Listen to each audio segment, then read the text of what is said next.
Hi friends, मैं mister Hemchandra Mahato और आप लोग मेरे यूट्यूब चैनल लवर टेक से स्वागत हूँ। तो एक बार फिर हम क्वेश्चन पेपर का सॉल्व लेके आ गए हैं। जो ये क्वेश्चन पेपर जो है आपका केरला पीएससी में पूछा गया है, उसका क्वेश्चन पेपर है। और क्वेश्चन पेपर का जो है उसमें टोटल उस क्वेश्चन पेपर में केरला पीएससी में टोटल 50 क्वेश्चन पूछा गया था अपने लैब टेक्नीशियन के डिपार्टमेंट से, ठीक है, या तो आप बोल सकते हैं लैब पैथोलॉजी के डिपार्टमेंट से। टोटल 50 क्वेश्चन पूछे गए थे और बाद बाकी जो था उसमें general knowledge, math, MCQ, GK, ये सब जो है जीके जनरल अवेयरनेस ये सब पूछा गया था। उस 50 क्वेश्चन को मैंने टाइप करके आप लोगों के सामने लेके आ गया हूँ। उसमें जो कि यहाँ पे देख रहे हैं कि एडवर्टाइजमेंट नंबर भी मैं दे दिया हूँ, जिससे कि आप क्वेश्चन मिला सकते हैं।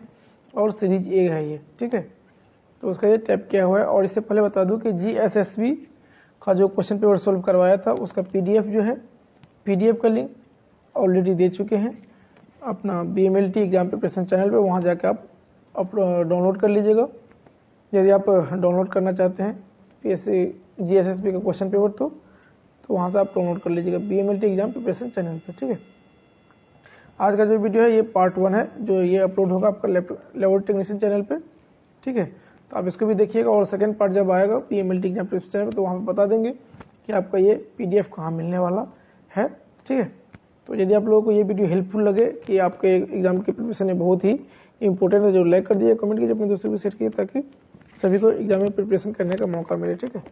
तो इसमें जितना भी क्वेश्चन है ज़्यादातर 95% क्वेश्चन वैसे हम इससे पहले भी ऑलरेडी करवा चुके हैं, क्योंकि जितने भी क्वेश्चन पेपर सोल्व करवा रहे हैं उसी से ज़्यादा क्वेश्चन जो है मैच करता है, ठीक है।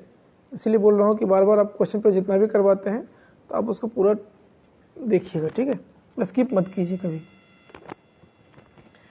तो चलिए आज का जो पहला क्वेश्चन है क्या है, which of the following is a natural anticoagulant पूछा गया है। तो एंटीकोगुलेंट का काम क्या होता है? एंटीकोगुलेंट का जो काम होता है ब्लड को जमने नहीं देता है। क्या होता है? ब्लड को क्लॉट नहीं होने देता है। तो ये किसका काम है? एंटीकोगुलेंट का। इसमें से जो है, इसमें जो भी है ऑप्शन नंबर ए में क्या दिया EDTA, बी में क्या दिया डबल ऑक्सैलेट, सी में क्या दिया ACD, ठीक है, इसका फुल फॉर्म होता है एसिड साइट्रेट डेक्स्ट्रोल, और डी में क्या दिया हेपारिन, ठीक है। और ये ऑप्शन ए में जो है EDTA, इसका फुल फॉर्म होता है इथाइल डायमंड टेट्राएसिटिक एसिड होता है, ठीक है। ये भी याद रखिए क्योंकि कभी कभी एग्जाम में फुल फॉर्म भी पूछ लिए जाते हैं, ठीक है। तो इसका राइट आंसर क्या हो जाएगा? इसका राइट आंसर हो जाएगा option number d is the right answer, ठीक है। अब नेक्स्ट क्वेश्चन की ओर आते हैं।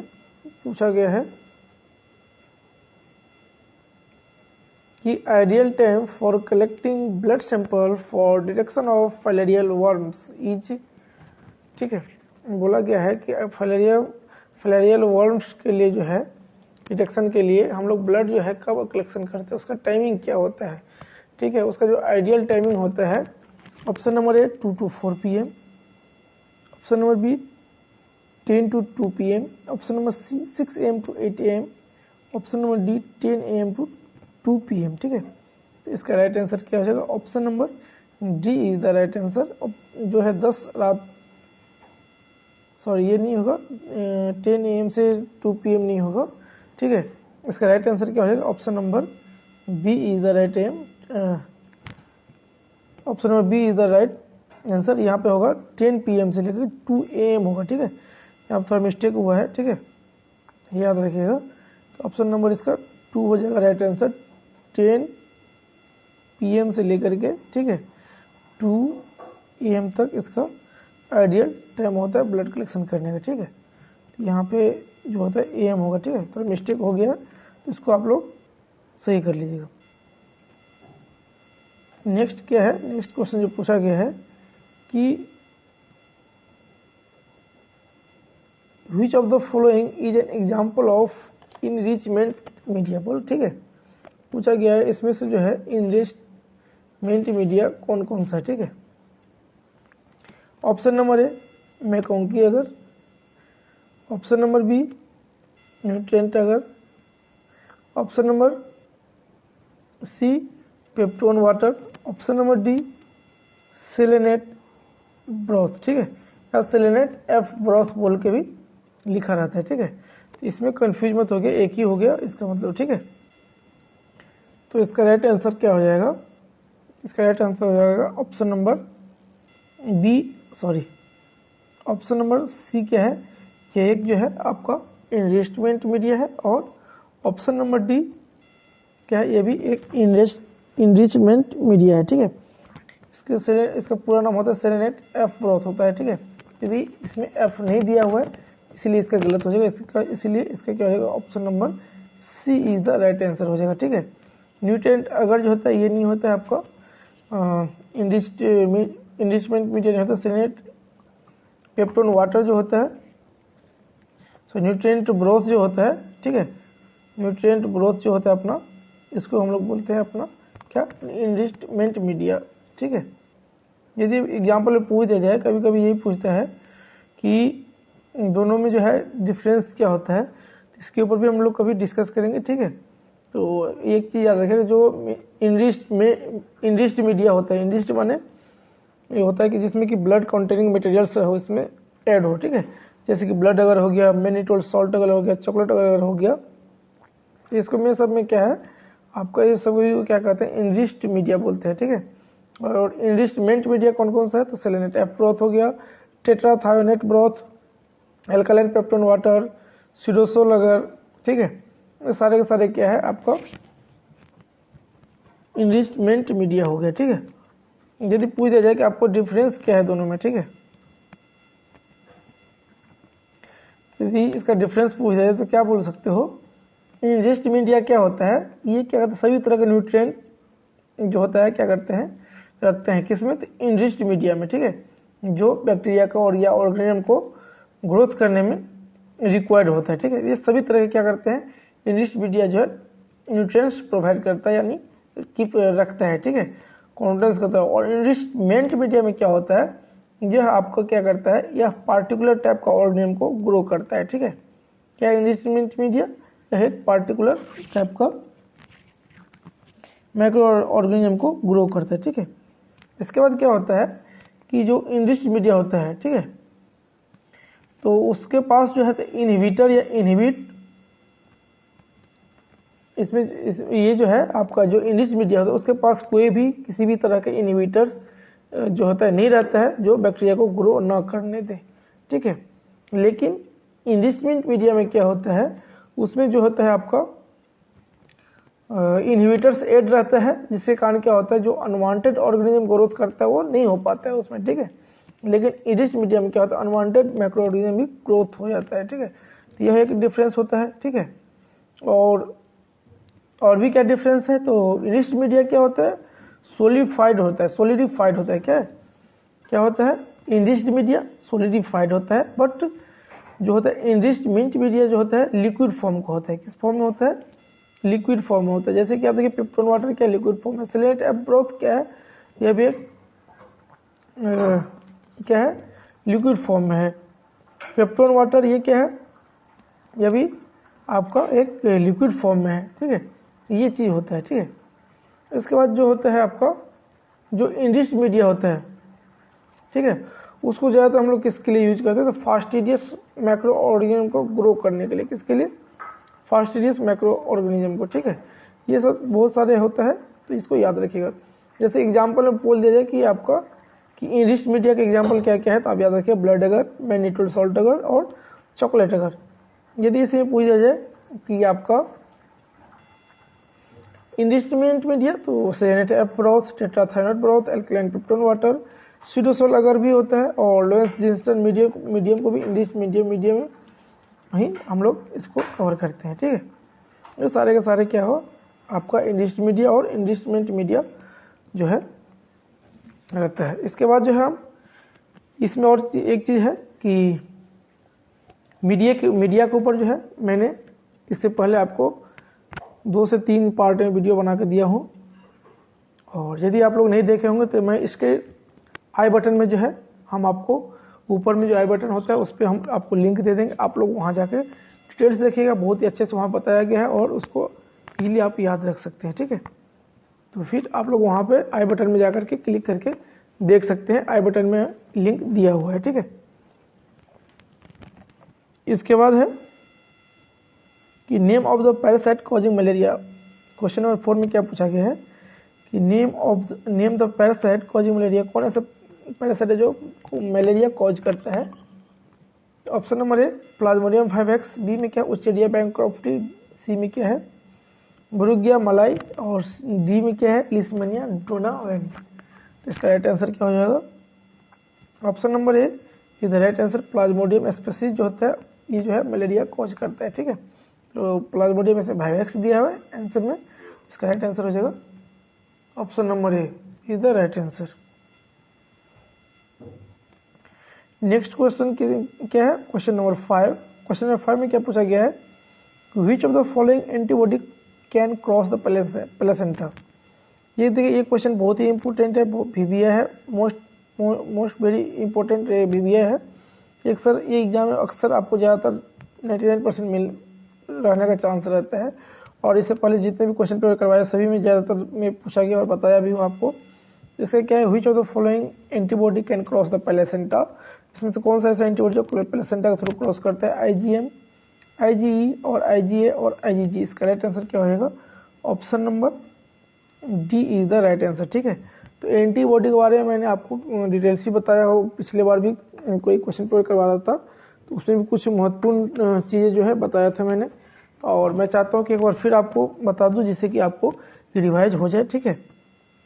तो इसमें हम फिर से एंटीबॉडी के बारे में बता देते हैं, कौन सा एंटीबॉडी पेंटामर है, कौन सा मोनोमर है, ठीक है, और कौन सा जो है एंटीबॉडी कितना परसेंटेज रहता है और किसका मोलिकुलर वेट कितना होता है, ये सारा चीज़ मैं इसमें बता दूं, ठीक है। तो आपको रिपीट भी हो जाएगा, ठीक है।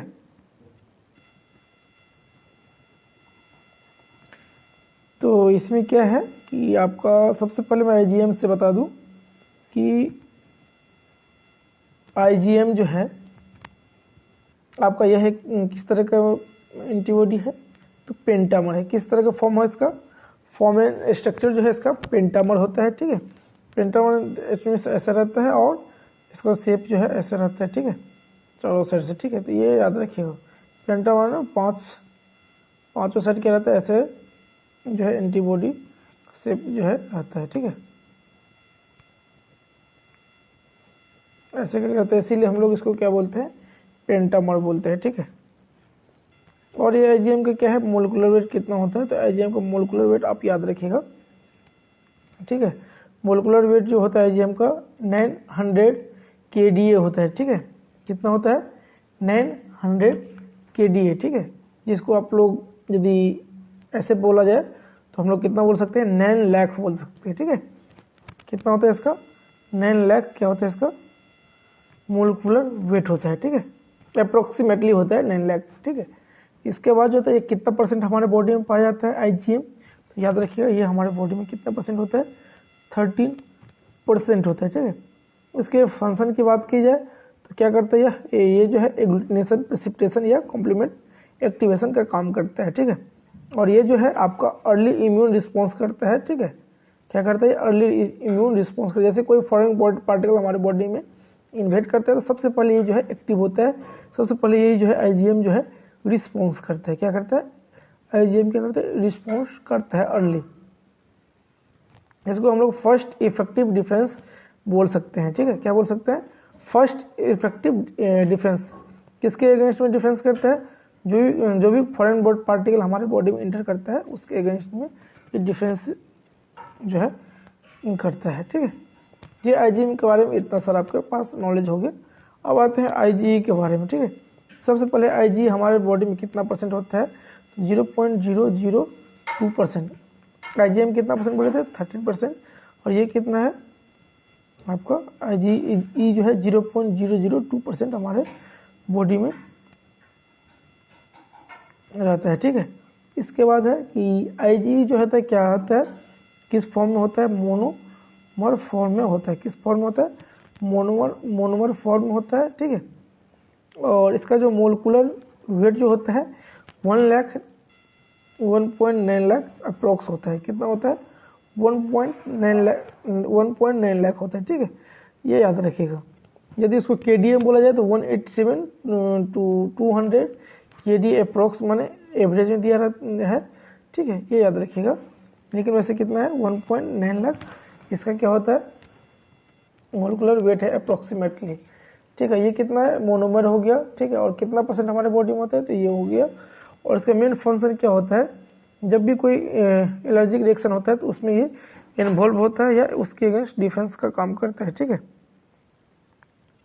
और पैरासाइटिक यदि कोई इन्फेक्शन होता है तो उसमें भी इसका अहम रोल होता है। किसका, तो आईजी का। ठीक है, इसके बाद क्या आईजीए क्या है, तो ये बहुत ही मोस्ट इंपोर्टेंट क्वेश्चन है, यहाँ से भी क्वेश्चन अक्सर आते हैं। एक तो हो गया आईजीजी और एक हो गया आईजीए, ये भी दोनों से बहुत ही अच्छे क्वेश्चन आते हैं। तो आईजीए का क्या है कि आईजीए का जो मेन रोल है, ये हमारे बॉडी में कितना परसेंट हो जाता है, ज़्यादा नहीं होता है 6% ओनली, और हमारे बॉडी में पाया जाता है। और ये क्या होता है, इसका फॉर्म जो होता है 1 to 3 डायमर होता है। क्या होता है 1 to 3 डायमर इन सेक्रेशन। ठीक है, और क्या होता है ये जो ये यहाँ से आईजीए से जो रिलेटेड क्वेश्चन होता है, सबसे इम्पोर्टेंट क्वेश्चन जो होता है आईजीए से कि ये सिक्रेशन कहाँ से होता है। ठीक है, क्योंकि आप अक्सर एग्जाम में देखोगे तो आईजीए से यदि क्वेश्चन यदि आपको कहीं भी मिला होगा तो यही क्वेश्चन आता है, इसका सिक्रेशन कहाँ से होता है। तो याद रखिए आईजीए का जो सिक्रेशन होता है कहाँ से होता है, म्यूकस से होता है, सलीवा से होता है, मिल्क से होता है, एंड एक्सटर्नल सिक्रेशन, जो भी सिक्रेशन होता है वहां से क्या होता है, तो आईजीए का जो होता है फॉर्मेशन होता है। ठीक है, सेक्रेशन होता है, ये हमेशा याद रखिएगा। ठीक है, अब नेक्स्ट आते हैं आईजीजी। आईजीजी का क्या होता है, आईजीजी हमारे बॉडी में कितना परसेंट होता है, तो ये होता है हमारे बॉडी में 80%, सबसे ज़्यादा जो होता है आपका आईजीजी हमारे बॉडी में पाया जाता है। ठीक है, और इसका मोलिकुलर वेट कितना होता है, इसका मोलिकुलर वेट जो होता है अप्रोक्स कितना होता है 4 लाख के आसपास होता है। ठीक है, कितना होता है 4 लाख के आसपास हमारे बॉडी में कितना होता है 4 लाख के आसपास इसका क्या होता है हमारे बॉडी में मोलिकुलर वेट होता है। ठीक है, इसके बाद कौन सा होता है, एक हो गया आईजीएम, आईजीई, आईजीए, आईजीजी, और क्या एक बच गया आईजीडी हो गया। क्या है आईजीडी, एक एंटीबॉडी होता है। ठीक है, जो हमारे शरीर में कितना होता है मात्र 1% ही होता है। ठीक है, और इसका जो फॉर्म होता है मोनोमर फॉर्म होता है। कौन सा फॉर्म होता है, मोनोमर फॉर्म का होता है। कौन सा, आईजीडी। तो इतना ही सारा याद रखिएगा, इसी में आपका जो है क्वेश्चन पूछता है घुमा फिरा करके, यही आपका मेन है। इसमें जो मेन सबसे ज़्यादा मेन जो होता है आईजीजी, ज़्यादातर पूछता है कि कौन सा एंटीबॉडी जो प्लेसेंटा के थ्रू क्रॉस करता है, और दूसरा हो गया आईजीए, ये दोनों से ज़्यादा क्वेश्चन पूछा जाता है, तो ये याद रखिएगा। ठीक है, इसके बाद पूछा गया है कि which of the diluting fluid यानी sorry which of the following is a RBC diluting fluid, बोला गया इनमें से कौन सा RBC diluting fluid है। जब मैंने आपको थ्योरी क्लास लिया था तो उस समय भी आपको बताया था कि कौन कौन सा जो है आपका RBC diluting fluid है। ऑप्शन नंबर ए में क्या दिया गया है कि Hingleman fluid, Turk's fluid, Dacie's fluid या रीइकर सॉल्यूशन।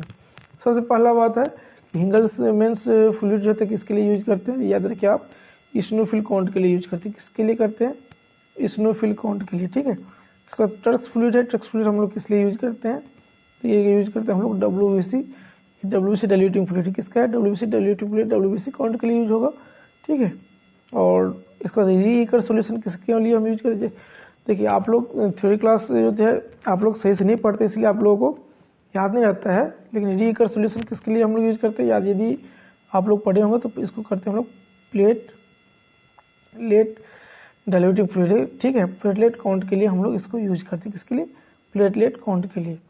तो इसके बाद कौन सा बचा, डैशेस फ्लूइड। इसको तो हम लोग किस लिए यूज करेंगे, इसको हम लोग यूज करते हैं आपका आरबीसी काउंट के लिए। ठीक है, किसके लिए करते हैं, आरबीसी काउंट के लिए। ठीक है, लेकिन यहाँ भी डैशेस फ्लूइड लिखना गलत है, इसका लिखने का उद्देश्य होना चाहिए डैशेस फॉर्मल साइट्रेट। ठीक है, जो हम लोग आरबीसी में यूज करते हैं उसमें बोला जाता है डैशेस फॉर्मल साइट्रेट, क्योंकि उसमें कंपोजिशन होता है डैशेस फॉर्मल साइट्रेट का, याद रखिएगा।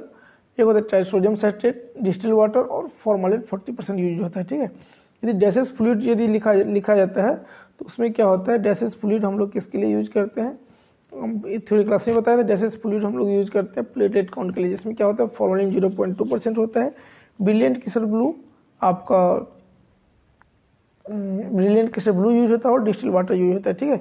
इसलिए गैसेस फ्लूइड को हम लोग किस लिए यूज करते हैं, प्लेटलेट के लिए यूज करते हैं, ठीक है। लेकिन ये जो क्वेश्चन पूछा गया था उसमें यहाँ पर मिस्टेक किया है उन लोगों ने लिखने में, गैसेस फॉर्मल सेटेड लिखना चाहिए उन लोगों को, ठीक है। यदि आपको ये ज़्यादातर ये गलती होती है तो इसलिए आप लोग भी यदि याद रखिएगा, यदि कहीं भी दिया हो तो आप गैसेस फ्लूइड में आप टिक लगा सकते हैं, यदि कोई ऑप्शन और दूसरा ऑप्शन ना रहे तो, ठीक है। वैसे तो इसको गलत मानना चाहिए। नेक्स्ट क्वेश्चन क्या है, हाँ और एक चीज़ है कि बता दो यहीं पे कि आरबीसी डाइल्यूटिंग फ्लूइड में और कौन कौन सा हम लोग यूज करते हैं डाइल्यूटिंग फ्लूइड। एक होता है हिम्स फ्लूइड, कौन सा, हिम्स फ्लूइड के नाम से जानते हैं, ठीक है, HAYEMS, ठीक है, हिम्स फ्लूइड। इसको भी जो है हम लोग क्या करते हैं, इसको भी हम लोग आरबीसी डाइल्यूटिंग फ्लूइड के नाम से जानते हैं। इसका क्या है, कंपोजिशन क्या होता है, mercury chloride, sodium chloride, sodium sulphate, distil water, ठीक है। तो इसको भी याद रखिएगा क्योंकि अक्सर एग्जाम में पूछे जाते हैं। और भी यदि पूछा जाए कि नॉर्मल रेंज कितना होता है, आप सभी लोग जानते हैं आरबीसी का 4.5 से लेकर के 6.5 या 5.5 जो होता है मेल में होता है, और फीमेल में कितना होता है 3.5 से 4.5, ठीक है, ये फीमेल में होता है, ठीक है।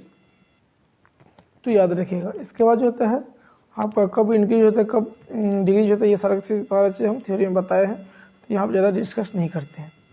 उसके बाद है क्वेश्चन नंबर 7। क्वेश्चन नंबर 7 में क्या बताया गया है कि bacteria which required oxygen for their growth, bacteria जो होता है ऑक्सीजन का रिक्वायर करता है अपने ग्रोथ के लिए, तो उसको हम लोग किस तरह के बैक्टीरिया बोलेंगे, एरोफिलिक, कार्बोक्सीफिलिक, एनएरोबिक, ऑब्लिगेट एनएरोबिक्स। तो इसको हम लोग क्या बोलेंगे, एरोबिक बैक्टीरिया बोलेंगे। क्यों बोलेंगे एरोबिक बैक्टीरिया, क्योंकि वो अपने ग्रोथ के लिए ऑक्सीजन का रिक्वायर करता है, ठीक है, इसलिए हम लोग क्या बोलेंगे इसको, एरोबिक बैक्टीरिया। अब बात आती है कि कार्बोक्सीफिलिक बैक्टीरिया हम लोग किसे बोलते हैं, ठीक है। तो यदि आपको पूछ दिया जाए कि एरोबिक बैक्टीरिया कौन कौन सा है, एग्जाम्पल यदि पूछ दिया जाए तो आप क्या क्या बोलोगे, आप एरोबिक बैक्टीरिया जो होता है ई कोलाई होता है, क्या होता है, ई कोलाई होता है, और क्या होता है, साइट्रोबैक्टर होता है, ठीक है, क्लेबसेला होता है, क्लेबसेला होता है, और क्या होता है, प्रोटियस होता है, ठीक है, प्रोटियस होता है, और भी बैक्टीरिया होता है, ठीक है। तो ये इतना ही आप याद रखें, ये बहुत ही मोस्ट इंपॉर्टेंट है, ठीक है, क्या है, मोस्ट इंपॉर्टेंट बैक्टीरिया है, ठीक है। इसके बाद जो होता है आपका एनएरोबिक बैक्टीरिया, जिसमें आपको पता ही है कि जिसको ऑक्सीजन का रिक्वायर नहीं होता है उसको हम लोग बोलते हैं एनएरोबिक बैक्टीरिया। ऑब्लिगेट एनएरोबिक किसे बोलते हैं, जिसको जो है बिल्कुल ही ऑक्सीजन का रिक्वायर ना पड़े, उसे हम लोग बोलते हैं एनएरोबिक बैक्टीरिया, जैसे ऑब्लिगेट एनएरोब्स बैक्टीरिया, ठीक है, जिसको सिर्फ इसी वही रिक्वायर होता है।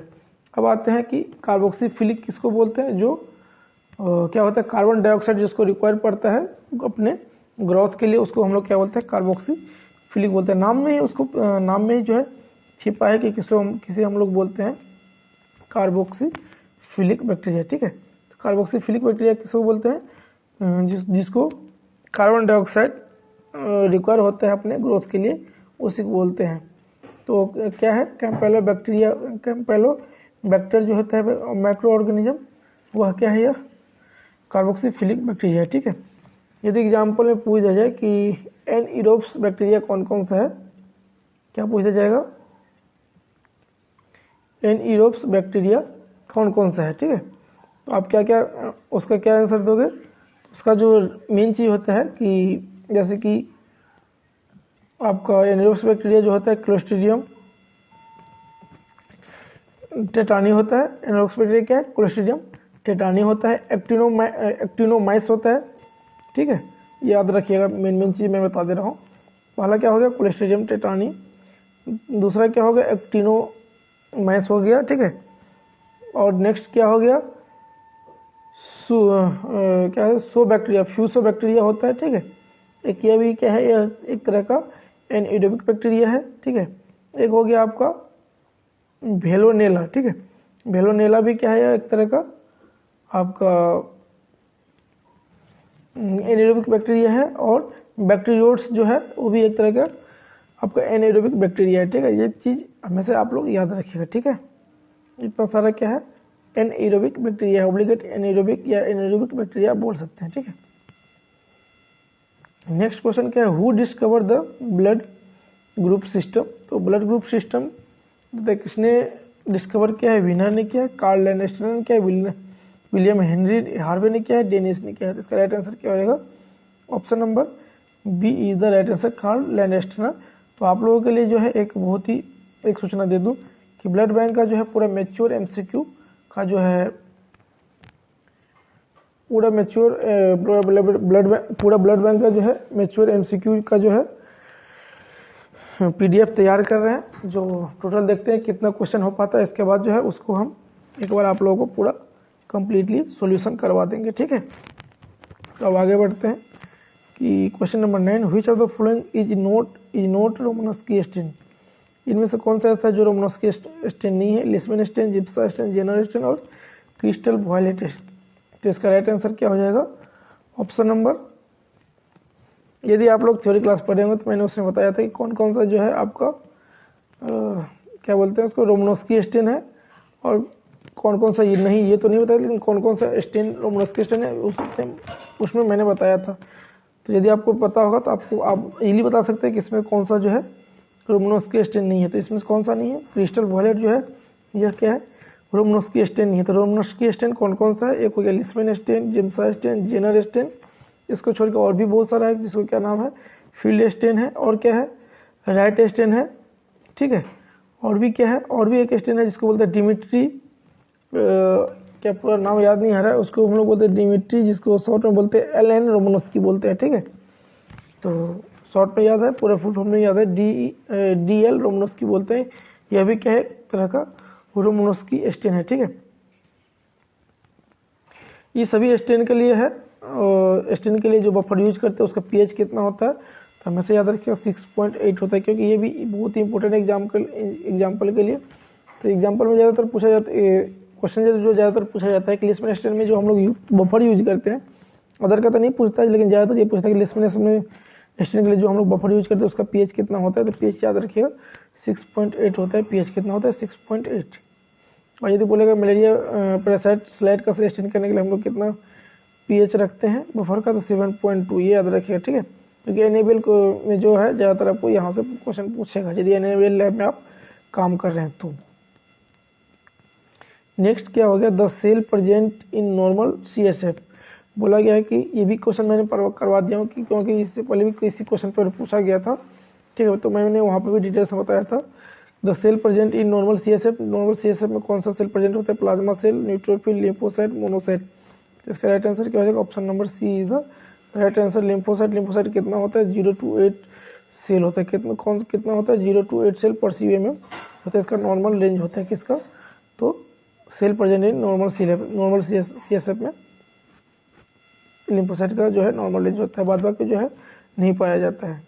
नेक्स्ट है staining method use for detecting Mycobacterium tuberculosis को डिटेक्ट करने के लिए हम लोग कौन सा स्टेन यूज करते हैं। Option number A Leishman stain, B जो है जील निल्सन स्टेन, सी जो है सिंपल स्टेन और डी जो है ग्राम स्टेन। तो कौन सा स्टेन यूज करते हैं आप लोगों को पता ही होगा क्योंकि मोस्ट कॉमन स्टेन है ये। तो ये क्या है, जेडएन स्टेन, ठीक है। जेडएन स्टेन जो है हम लोग करते हैं किसके लिए, तो माइकोबैक्टीरियम ट्यूबरकुलोसिस के लिए। ये याद रखिएगा, इसमें यदि पूछ दिया कि सल्फ्यूरिक एसिड कितना % यूज करते हैं तो कितना % यूज करते हैं, तो 20% यूज करते हैं, याद रखिएगा। और यदि पूछ देगा, यहाँ पर एक डिफरेंस होता है, एक हो गया जील निल्सन स्टेन, ठीक है, एक होता है कोल्ड स्टेन जो हम लोग किसके लिए करते हैं, माइकोबैक्टीरियम ट्यूबरकुलोसिस के लिए करते हैं, लेकिन सब उसमें भी जो है यही चीज़ यूज होता है, ठीक है, जील निल्सन स्टेन ही यूज होता है। और बट उसमें क्या है, हीट नहीं करना पड़ता है, इसीलिए उसको हम लोग बोलते हैं कोल्ड स्टेन। और दूसरा चीज़ जो वहाँ पर डिफरेंस होता है कि वहाँ पर सल्फ्यूरिक एसिड जो है 5% यूज होता है, ठीक है। ये चीज़ याद रखिएगा। इसके बाद क्वेश्चन नंबर 12 में क्या बोला गया कि urinometer is use to measure which of the following property of urine. बोला गया कि यूरिनोमीटर जो है हम लोग यूज करते हैं किसके लिए करते हैं, यूरिन में जो यूरिनोमीटर हम लोग किसको डिटेक्ट करने के लिए हम लोग करते हैं, रिएक्शन ट्रांसपेरेंसी, सी वॉल्यूम और डी स्पेसिफिक ग्रेविटी। इसको हम लोग किस लिए करते हैं यूरोमीटर का यूज, तो हम लोग करते हैं स्पेसिफिक ग्रेविटी को चेक करने के लिए, ठीक है। तो इसका राइट आंसर क्या हो जाएगा, option number d is the right answer. Specific gravity को हम डिटेक्ट करने के लिए हम लोग क्या करते हैं, लैब में यूरिनोमीटर का यूज करते हैं। किसका स्पेसिफिक ग्रेविटी, यूरिन का जो है स्पेसिफिक ग्रेविटी चेक करने के लिए इक्विपमेंट जो है यूज करते हैं, ठीक है। नेक्स्ट क्वेश्चन क्या है, नेक्स्ट क्वेश्चन जो है question number 13, identify a renal function test from the following test. बोला गया है कि इनमें से कौन सा टेस्ट करके हम लोग क्या करते हैं, रेनल फंक्शन टेस्ट कर जानते हैं। तो blood sugar, serum bilirubin, blood urea और टोटल कोलेस्ट्रॉल। तो इसका राइट आंसर क्या हो जाएगा, ऑप्शन नंबर सी हो जाएगा यहाँ पे। Option number C is the right answer, blood urea. इसके साथ साथ जो है हम लोग क्रिएटिनिन भी चेक करते हैं, क्या करते हैं, क्रिएटिनिन भी चेक करते हैं और यूरिक एसिड भी हम लोग चेक करते हैं, ठीक है। तो इसके लिए क्या क्या है, एक ब्लड यूरिया, यूरिक एसिड और क्रिएटिनिन। सबसे मोस्ट इंपोर्टेंट जो होता है क्रिएटिनिन होता है, ठीक है। नेक्स्ट क्या है, क्वेश्चन नंबर 14। क्वेश्चन नंबर 14 में क्या पूछा गया था, accurate method of for estimation of haemoglobin. तो हीमोग्लोबिन को एक्यूरेट जो है एक्यूरेट पता करने के लिए हम लोग कौन सा मेथड यूज करते हैं, तो उसके लिए हम लोग जो यूज करते हैं कौन सा, ऑप्शन नंबर सेलिस मेथड, ठीक है, या इसको एसिड हेमाटिन मेथड भी बोल सकते हैं, ठीक है। सेलिस मेथड को हम लोग क्या बोलते हैं, एसिड हेमाटिन मेथड भी बोलते हैं। दूसरा क्या है, साइन मेट हीमोग्लोबिन मेथड बोलते हैं। तीसरा क्या है, स्पेंसर मेथड। और चौथा क्या बोला गया है, डेयर मेथड। इसका राइट आंसर क्या हो जाएगा, option number C is the right answer. जो है साइन मेट हीमोग्लोबिन मेथड जो होता है ये एक मोस्ट एक्यूरेट हीमोग्लोबिन का पता लगता है इससे, ठीक है। इस मेथड, इसके लिए हम लोग क्या करते हैं, कौन कौन से इंस्ट्रूमेंट यूज करते हैं। इसके लिए जो इंस्ट्रूमेंट हम लोग को यूज करना पड़ता है उसको बोलते हैं हम लोग क्लोरीमीटर। क्या बोलते हैं, क्लोरीमीटर बोलते हैं। और रिएंट जो यूज करते हैं हम लोग क्या, तो उस रिएंट का क्या नाम है, डार्किन्स रिएंट होता है, ठीक है। इसके लिए कौन सा रिएंट यूज होता है, साइन मेट हीमोग्लोबिन मेथड से करने के लिए तो डार्किन्स रिएंट यूज कर होता है, ठीक है। इसका जो है प्रोसीड्योर भी क्या है, प्रोसीड्योर क्या है, 5 ml 5 ml यदि इसका जो है 5 ml में क्या होता है 20 माइक्रोलीटर ब्लड दे करके, ठीक है, 20 माइक्रोलीटर ब्लड दे करके ये इसका प्रोसीड्योर होता है। किसमें कितना 5 ml यदि रिएंट लेंगे 20 माइक्रोलीटर ब्लड दे करके इसका रीडिंग लेना पड़ता है, ठीक है। और यदि 2.5 ml देगा तो 10 माइक्रोलीटर देना पड़ता है ब्लड, ठीक है। तो ये इसका प्रोसीड्योर हो गया, तो याद रखिएगा। नेक्स्ट है क्वेश्चन नंबर 15। क्वेश्चन नंबर 15 क्या पूछा गया है कि solidifying agent use for preparation of solid culture media. बोला गया है कि हम लोग सोलिडिफाइंग एजेंट यूज करते हैं किसके लिए, सॉलिड कल्चर मीडिया के लिए। तो वो कौन सा एजेंट यूज करते हैं सॉलिडिफाइंग करने के लिए, डीपीएक्स, मीट एक्सट्रैक्ट, अगर और पेपरमिंट। इसके लिए यूज करते हैं हम लोग, option number C is the right answer. हम लोग क्या करते हैं, अगर यूज करते हैं सॉलिडिफाइड करने के लिए मीडिया को, ठीक है। ये भी क्वेश्चन पूछा गया, इससे पहले जो भी क्वेश्चन पेपर करवाए थे किसी में न किसी में ये क्वेश्चन पूछा गया था और मैंने बताया भी था वहाँ पर डिटेल्स में। नेक्स्ट क्या है, question number 16 post prandial blood sugar sample is taken. Blood PP जो शुगर होता है हम लोग कब लेते हैं, 2 hour after intake of food, B half hour after intake of food, after 12 hour fasting, at any time after intake of food. इसका right answer क्या होगा, पीपी के बारे में पूछा गया। तो पीपी हम लोग कब लेते हैं, तो 2 hour after intake of food, 2 घंटे बाद लेते हैं, ठीक है, फूड लेने के बाद। क्वेश्चन नंबर 17 में क्या बोला गया कि round shape bacteria are called है। राउंड शेप का बैक्टीरिया हम लोग उसे क्या कहेंगे, bacilli, vibrios, actinomycetes. Option number d cocci. तो इसका राइट आंसर क्या हो जाएगा, option number d is the right answer. Cocci हम लोग बोलते हैं उसको, क्या बोलते हैं, कोक्काई बोलते हैं, ठीक है। नेक्स्ट क्वेश्चन क्या है कि normal value of bleeding time by Duke method. Duke method के द्वारा जो हम लोग ब्लीडिंग टाइम को इसका नॉर्मल रेंज कितना होता है। तो सबसे पहले बात है कि हम लोग ये जानकारी जान लें कि हम लोग ब्लीडिंग टाइम जो कितने मेथड से करते हैं। तो एक हो गया आईबीज मेथड, याद रखिएगा मोस्ट कॉमनली मेथड होता है आईबीज मेथड। और दूसरा क्या है, ड्यूक मेथड। ड्यूक मेथड जो है ज़्यादातर हम लोग चिल्ड्रेन में करते हैं, किसमें करते हैं, बच्चे लोगों में करते हैं, याद रखिएगा। तो बोला गया है कि चिल्ड्रेन को ड्यूक मेथड से हम लोग जो बीटी करते हैं, दैट मीन्स ब्लीडिंग टाइम करते हैं, उसका नॉर्मल रेंज कितना होता है।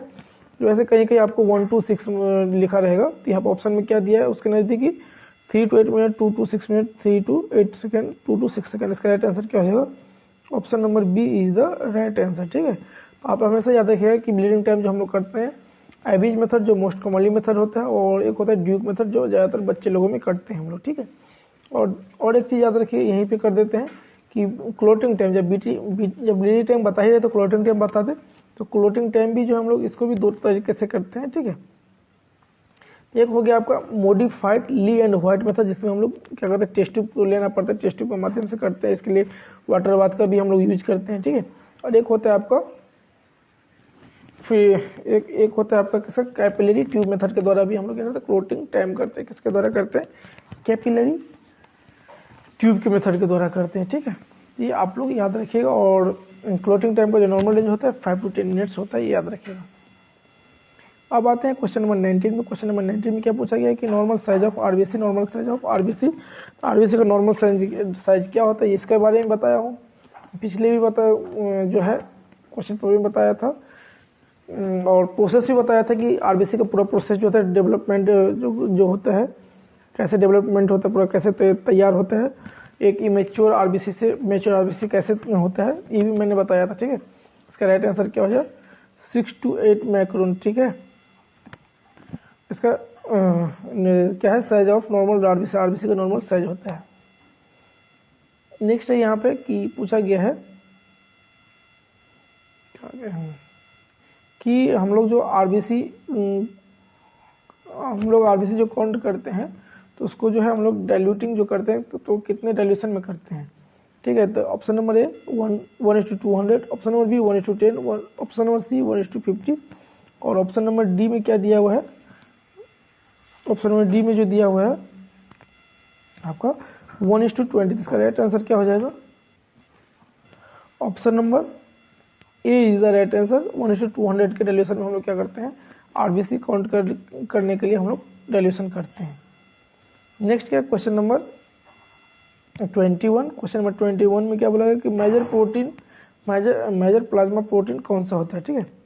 मेजर प्लाज्मा प्रोटीन कौन सा होता है, ऑप्शन नंबर ए दिया है ग्लोबुलिन, ऑप्शन नंबर बी में क्या दिया है एल्बुमिन, ऑप्शन नंबर सी में क्या दिया है बेंस जोन्स प्रोटीन, ठीक है। ऑप्शन नंबर डी में क्या है फाइब्रिनोजेन। इसका राइट आंसर क्या हो जाएगा, एल्बुमिन को हो जाएगा, option number B is the right answer, ठीक है। क्या हो जाएगा, एल्बुमिन। आपको जस्ट कॉमन सेंस भी लगा सकते हैं, जब हम लोग क्या करते हैं एलएफटी करते हैं तो उसमें जो है एल्बुमिन का नॉर्मल रेंज कितना होता है और ग्लोबुलिन का नॉर्मल रेंज कितना होता है, उससे भी आप अंदाजा लगा सकते हैं कि कौन सा एक तरह का प्लाज्मा मेजर प्रोटीन होता है, ठीक है। यदि पूछ दिया जाए कि आपका प्लाज्मा जो मेजर प्रोटीन होता है कौन सा, एल्बुमिन होता है, एल्बुमिन का परसेंटेज कितना होता है हमारे ब्लड में, तो याद रखिए कितना परसेंटेज होता है, अप्रोक्स 55% होता है, ठीक है। कितना होता है 55%, ठीक है। इसीलिए इसको बोलते हैं मेजर प्लाज्मा प्रोटीन बोला जाता है। नेक्स्ट बोला गया कि ल्यूकोसाइटोसिस किस कंडीशन में हम लोग देखने को मिलता है, कौन सा, ल्यूकोसाइटोसिस। ल्यूकोसाइटोसिस माने क्या होता है कि आरबीसी बोल रहे हैं, डब्ल्यूबीसी का बढ़ना, क्या होता है ल्यूकोसाइटोसिस, डब्ल्यूबीसी का बढ़ना। तो ऑप्शन नंबर ए में क्या दिया है सिस्टमिक ल्यूपस इथ्रोमेटस, ठीक है। ऑप्शन नंबर बी में क्या दिया है rheumatoid arthritis, option number C में क्या दिया ल्यूकेमिया, ऑप्शन नंबर डी में क्या दिया एप्लास्टिक एनीमिया, ठीक है।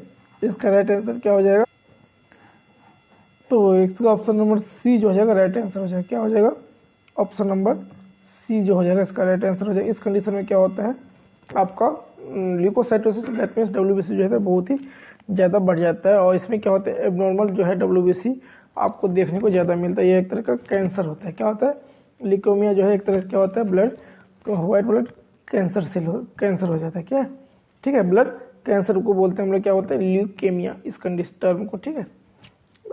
और नेक्स्ट क्वेश्चन क्या है इसके बाद, क्वेश्चन नंबर 23 कि universal which of the following blood group is called as universal donor. इसको भी मैंने बताया हूँ, पिछले जो बहुत सारे क्वेश्चन कवर करवाए हैं उसमें बताया हूँ। ऑप्शन नंबर ओ को हम लोग क्या बोलते हैं, ए ऑप्शन नंबर ए को क्या बोलते हैं ब्लड ग्रुप ओ को यूनिवर्सल डोनर बोलते हैं, और यूनिवर्सल रिसीवर जो होता है ए बी ग्रुप को हम लोग क्या बोलते हैं यूनिवर्सल रिसीवर बोलते हैं। यदि डोनर पूछ दिया जाए, यदि कहीं पर दिया रहेगा आपका ओ पॉजिटिव और ओ नेगेटिव, तो दोनों में से ट्रूली जो है यूनिवर्सल डोनर कौन सा कहलाता है, तो ओ नेगेटिव हमेशा कहलाता है, याद रखिएगा, ठीक है। नेक्स्ट जो है क्वेश्चन नंबर 24 24 नंबर क्वेश्चन में क्या पूछा गया, staining method use in cytology. तो बोला गया कि कौन सा स्टेनिंग मेथड है जो हम लोग साइटोलॉजी में यूज करते हैं। Option number haematoxylin eosin method, negative staining method, Leishman staining method और पेपेनिकोलो जो है स्टेनिंग मेथड। देखिए ये लिस्बिन स्टेन भी हम लोग साइटोलॉजी के लिए करते हैं। साइटोलॉजी माने क्या, ब्लड सेल जो है वो भी सेल भी है, सेल ही है, इसलिए उसको भी हम लोग साइटोलॉजी ही बोलते हैं। ठीक है, पेपेनिकुलस जो होता है ये साइटोपैथोलॉजी में आता है। ठीक है, यहाँ पे बोला गया साइटोलॉजी, तो इसके लिए हम यहाँ पे दोनों को हम बोल सकते हैं। ठीक है, इसलिए यहाँ पे क्या हो जाएगा, दोनों आंसर हो जाएगा। लिस्बिन स्टेन ये भी साइटोलॉजी के लिए हम लोग यूज करते हैं, किसके लिए, तो ब्लड सेल को काउंट करने, डिफ्रेंशिएट करने के लिए। ठीक है, और पेपिनिकुलस जो होता है इसको भी हम लोग क्या करते हैं, सेल्स को ही देखने के लिए करते हैं। इसके लिए यहाँ पर हम मेरे आई थिंक जो है option number C and D दोनों हो जाएगा। ठीक है, राइट आंसर। बट यहाँ पे जो एग्जामिनर के तरीके से जो क्वेश्चन जो सेट किया है, क्वेश्चन सेट जो क्या इसके ऊपर बेस करके बनाया गया, किसके ऊपर, पेपिनिकुलस स्टेनिंग के ऊपर बेस करके ये क्वेश्चन जो है बनाया गया है। आज का जो है लास्ट क्वेश्चन जो है यहीं पे खत्म कर देंगे, और नेक्स्ट जो भी 25 क्वेश्चन बचा है उसको पार्ट 2 में जो BMLT एग्जाम प्रिपरेशन चैनल पर अपलोड होगा उस पर हम लोग करेंगे। ठीक है, तो आप वीडियो को जरा से भी स्किप मत कीजिए। देखिए कितना सारा क्वेश्चन मैंने इसमें बताया हूँ, जिसमें जो है क्वेश्चन वो भी, और अलग से एक्स्ट्रा क्वेश्चन कितना बता देता हूँ इसे। ठीक है, इसमें क्या होता है, आप लोग अच्छा से तैयारी हो जाता है, इसलिए हम बोलते हैं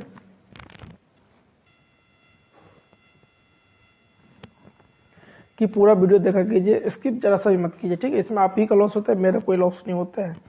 इसमें क्या है, लास्ट क्वेश्चन, क्वेश्चन नंबर 25 में कि temperature use for storing blood in blood bank refrigerator is 4 to 6 degree Celsius, 8 to 10 degree Celsius और 10 to 12 degree Celsius. Option number D 0 to 1 degree Celsius. इसका राइट आंसर क्या हो जाएगा, option number A is the right answer, 4 to 6 degree Celsius.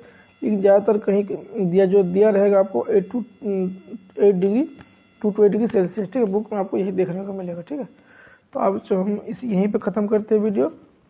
तो यदि आपको ये video अच्छा लगे जरूर लाइक कीजिए, कमेंट कीजिए, अपने दोस्तों को शेयर कीजिए। तब तक के लिए धन्यवाद। जय हिंद, जय भारत। देखते हैं मेरे यूट्यूब चैनल। धन्यवाद।